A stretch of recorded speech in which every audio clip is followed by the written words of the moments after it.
I just want to give a couple of remarks.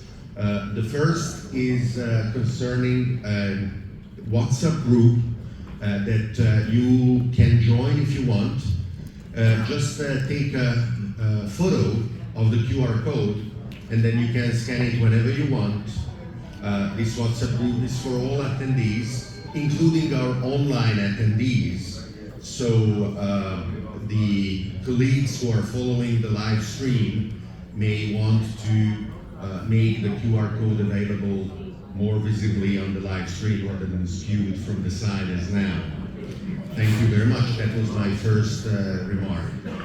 The second remark is concerning our desire to be inclusive. You can take that off. Thank you. The future cannot happen without cherishing and recognizing our diversity. And we can, of course, design and implement this in all kinds of ways.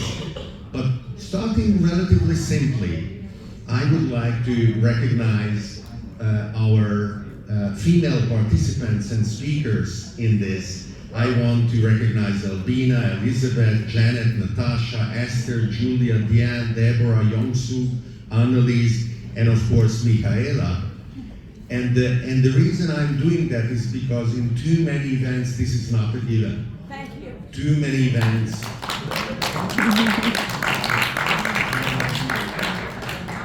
Too many events don't champion our female participants, and I'm so happy that our event is what hopefully in the future is not going to be an exception anymore. So without further ado, I would like to call on stage Mihaela Ulieru, the Chief AI Alchemist at Singularity.net. Please give her a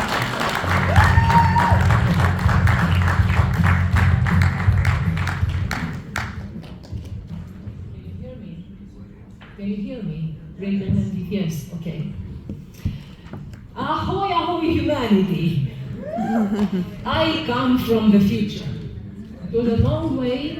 You remember the first slide the man with the funny head showed you yesterday? I came on the Enterprise, and you see it matches my shirt as well, to tell you, dear mortals, how your life can be so much better and longer, as some of my friends here already know. And I think I have. And as the man with the funny head believes, still, if we only would do it decentralized, and if only we would have listened to some wise men from before us, who had concern for man and himself, and his fate must always constitute the chief objective of our technological endeavors. And I think the man with the funny head has the same concern, and he has concern for women as well. How about that? Because as my previous speaker, who I think he also comes at least a bit from the future, was saying, of course decentralization is much more effective in many, many, many ways. It can be positive, or it can be negative. And of course, in another life, I work with the Department of Defense, and I know how effective is decentralization when it comes to terrorists, and how ineffective are the centralized organizations in fighting that. So, as the previous speaker mentioned, well, I put it like, it's all in the hands of the incentives. Decentralization can work for us. We could trade solar power, we could be incentivized. The AIs can help us do that much more effective. But also, the same AIs can pit us against each other and against our neighbors and play, as you can see here, perverse games with perverse incentives. And unfortunately, our world today, and I'm happy I do not have too much time because I don't want to stay too long here on Earth today. I want to go back to the future. But our world today is driven by a game of perverse incentives, which AGI can play so much better than us. Anyway, yeah, so this is one example. Right, so if it has less calories, let it more. Well, how about if the energy costs less and it is done from fossil fuels? Why should I switch off my lights? Why shouldn't I consume more? As long as I have to pay the same amount. But what does that do to our planet? So this is called the German paradox. Anyway, many of our governments and the big guys, the centralized institutions, are playing us like that, with slogans like, you gotta understand, the destruction of the planet may be the price we have to pay for a healthy economy, as our friend before was mentioning. So this is what Moloch is, which Tufi mentioned yesterday. It acts on society with this invisible hand as and makes out of society a superorganism that keeps humanity in the current power structures, driven by an incentive control engine oriented on a path to kill its host, as well as its future.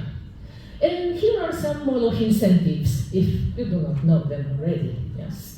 So optimization in social media for user engagement, over quality content, fee-for-service models encouraging unnecessary treatment for healthcare, and so on and so forth, corporate short-termism, you name it, electoral incentives focusing on short-term gains. So it is the human factor that is somehow one, not all, and I will mention more, the weakest links here. Because we can be played far too easily, and we are. We are a commodity for advertisers and food for the cannibalistic industrial complex. Because of these incentives, and I must say, I, in another life, was a victim as well of this tyranny of likes and retweets. I was really hurt when my posts were liked. But anyway, let's see what we have to do. So again with Moloch, yes, so Moloch symbolizes, and my friend from Israel just came here. I was there before the disaster happened here on Earth. And I visited the Moloch Valley, where people were throwing their children as sacrifice to a power that would give them immediate return. So they were literally sacrificing their future for more cars, more houses, as Tufi mentioned yesterday. Is this what we really want? Is it worth it? So Moloch acts decentralized through a nebulous collective of bad incentives that are fueling it. And I don't need to explain this slide, thanks God, because my friend explained it very well. The logic of markets, science and technology progress. Okay, let's sell that, but who cares how many people are going to die because of a particular vaccine, and so on and so forth. So, and of course, the government are doing rules, don't ever sell that to the bad people. Well, who are they? I think they are the bad people. In this month, another wise man, who is called Jan McGilchrist, and he gave the Darwin lecture at Cambridge University. He stated that his worry is not that machines will become like people, which actually a man with a funny hat is embarked to build, together with all of us here, but people became like machines in this incentive engine. So we are sacrificing our freedom in the chains of bureaucracies. In his book, Life 3.0, and yesterday it was talked about Prometheus and AI, Max Tegmark showed very nicely as how we are, of course, the AGIs are the new gods, but how we can easily go under tyranny. I'm not going to go through this. But just as I was embarking the enterprise to arrive here, Jan LeCun posted that the Ukraine conflict has made it obvious that the application of AI in defense is necessary for the preservation of democracies against hostile adversaries. So you see how it's being played. And just earlier this month, the CEO of Palantir gave a talk at the World Government Summit in which he talked. I was terrified. I received it through radio waves. And he was saying that there will be winners and losers in the world of artificial intelligence. And guess what winners mean? Here we are. However, yes, there is good in the world. There is the power of decentralization here, but let's see if we can steer it with the right incentives. So how do we change the game? That is the question, right? How do we move from a game of economic incentives in which we are oppressing our fellow humans and nature and we see them as commodities to a game of relationships, based maybe on a treaty model as my friend Indy Johar from the Dark Metal Labs in London is working on. Oh, but we know how to do that.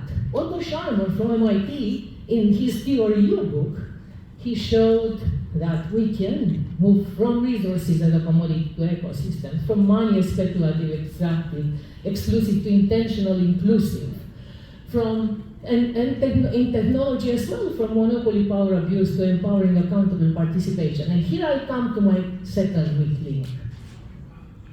But would we want to do that?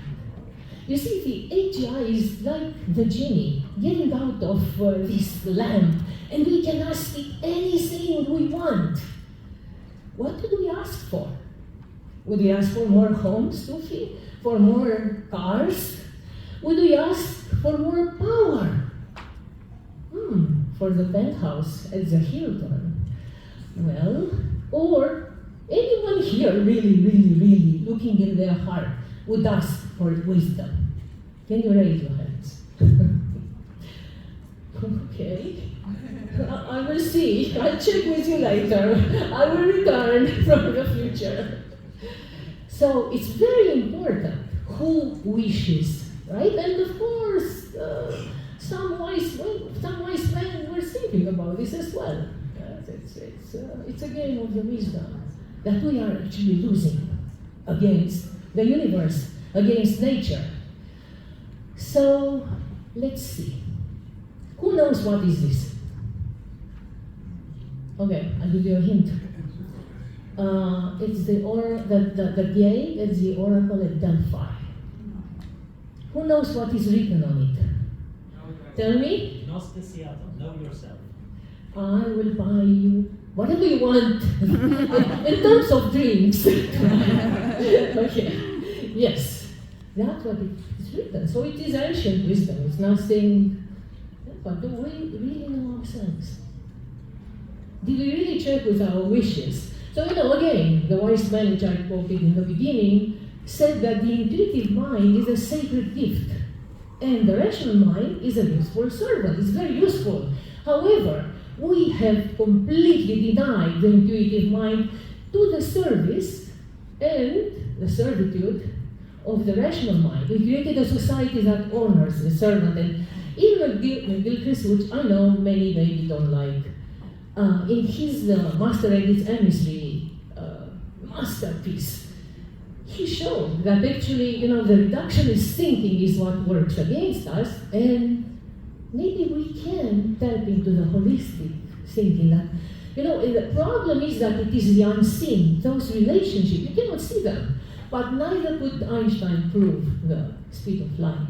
So we have to tap into our imaginal in order to get there. So he said in the Diamond Lecture this once, well, it's time to freeze a bird, to learn to tap into our intuitive mind. And look what's happening when we don't.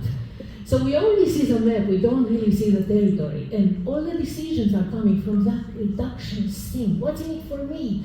And why? And will I get a bonus if Palantir gets richer? And so on and so forth. And this is responsible for a complete failure to understand what the world is, what the human being is in the real world.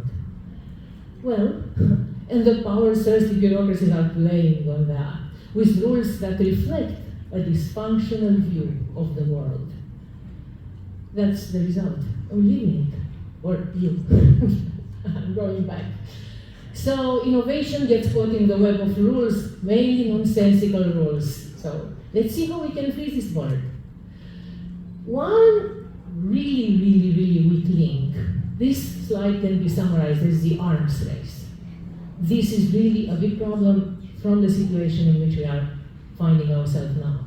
Because everybody will have to change, everybody will have. You see, there were only a few hands in the room, but if not everybody changes, then we cannot do it. So that is really, in our quest for the new rules, this will be the weakest link, and I think we should really join forces and see how we can solve this problem, if ever. So if we can look, there's some work done which I really like a lot, and there's a lot of work which is going in this direction. So if we humans are the solution to optimization of an evolutionary function, then we could ask on the evolutionary scale, as Ben showed, what is the next step? And let's call it the singularity. However, we want it beneficial. And you can see that. So in the evolutionary transitions, we move from biochemistry to biology, to minded animals, to culture, technology, and then the singularity. And so, if we want a beneficial singularity, I posit that culture is the weakest link. And how do we change the culture? Again, this is from Indy Johar, and I'm going to sum it up very quickly. So we have to move from looking at ourselves as separate, adversarial, disconnected individual, which allows violence towards the other and the world around us, to entangled being, as Anders was saying, yes, moral communities. How do we tap into that? It is in us, that kind of wisdom is in us. So we can move from the performative incentives to drive engagement, to setting incentives rewards that entice us to maximize our cognitive capacity, like Ben is doing. Interconnectedness across ideological divides, like this meeting is showing, and with other beings, and align our values with nature, well, and if I may, citing my friend Annelus, with the universe. But you see, for that, the difficulty, and another weak link, is that we have to tap into the imaginal. It's not really, I cannot touch it. It is imaginal, and this is a very nice book. And again, Otto Scharmer recently said that attention is a moral act, because attention is aligned with intention, which is a superpower, because it moves us in the right direction. This is a very interesting book about tapping into the imaginal and try to see what happens if you treat everything around you, not only other human beings, with as sacred, right? and maybe easier, yes, just what happens when we let the golden rule to guide us, to shift our thinking and behavior.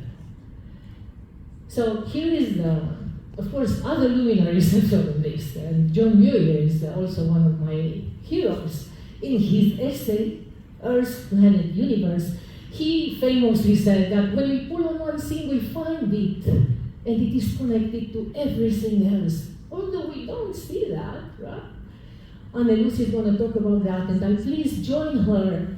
And she was dubbed the female Einstein by Jim Houston, by the way. Annelus Smithman, who is here with us, and she will tell us about the AGI constitution and actually how can we tap into our superpower. She's an expert on that. She has those capacities. But let's see how can we now here on Earth do this. How can we reevaluate things? To move from this reductionist, and let's see what reductionist thinking is and how believing it like concretely. When you talk about using, from, we give a house to the inhabitant, but we can also look at it as whole, holistically, housing equality, collective intelligence of the city. And we can do that, the conscious city which Singularity is working on. From social value, for example, from resident to neighbors. Yeah, I have some neighbors and I would have to recycle and so on, and if he doesn't recycle, I'm going to tell him to the city and so on and so forth. To a sense of community, a culture of place where we are all in it together, and so on and so forth. You can see it here. So there are a lot of things which we can do in this shift from agent to emergent value from complex systems of relationships. And relationship is the keyword here. Our values, of course, we have invented our own values. I mean, humanity has invented their own values. However, they departed from alignment with nature. So the alignment problem is not only alignment with humanity, because we do not know what humanity wants. We do not know what we want. If we want power, or if we want wisdom. So we can start to think about a relational economy in which it is a care economy guided by social and relational interactions, not only by financial transactions.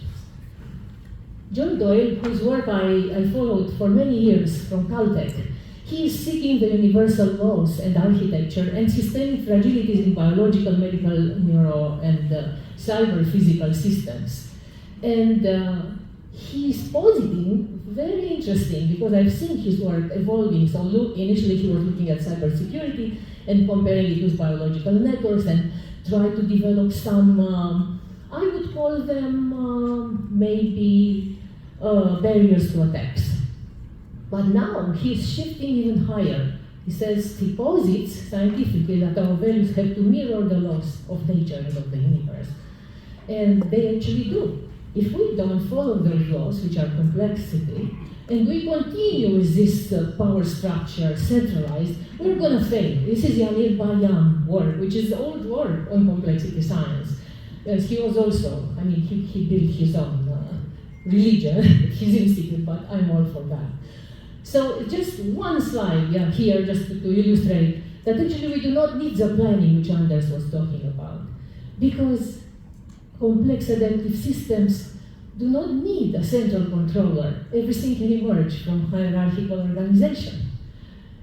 And nature has taught us that. Michael Levin is doing some very, very amazing work at Tufts University.